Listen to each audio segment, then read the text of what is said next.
केंद्र के आर्थिक आरक्षण बिल को लेकर अब 2019 के लिए माहौल तैयार करने की कवायद शुरू हो गई है। पहला दांव बीजेपी ने चला है। सूबे के डिप्टी सीएम ने ट्वीट के जरिए आरजेडी पर वार किया है, लेकिन इस वार का जवाब देने में आरजेडी पीछे नहीं रही, यानी कुल मिलाकर सियासत शुरू हो गई है।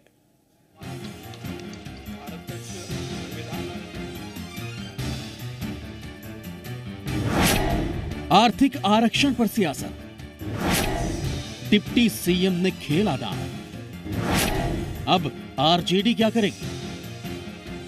डिप्टी सीएम के इस ट्वीट ने सियासी बवाल खड़ा कर दिया है।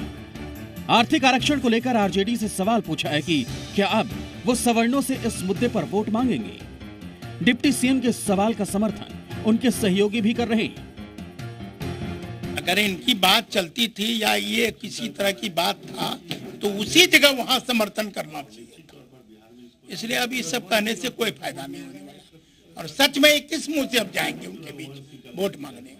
तो आज जो राजद का जो रवैया है वो पूरी तरह से राजद के अंदर के सवर्ण नेताओं को लग रहा है कि सवर्ण विरोधी छवि उनकी बनी है, जिससे उनको मतदाताओं के बीच जाने पर कई कठिनाइयों का सामना करना पड़ेगा। अब रघुवंश साहू बड़े नेता होने के बाद भी उनके जैसे नेताओं को कोई नीतिगत निर्णय लेने में पूछा नहीं जाता है और उनको अपनी हैसियत का एहसास हो गया।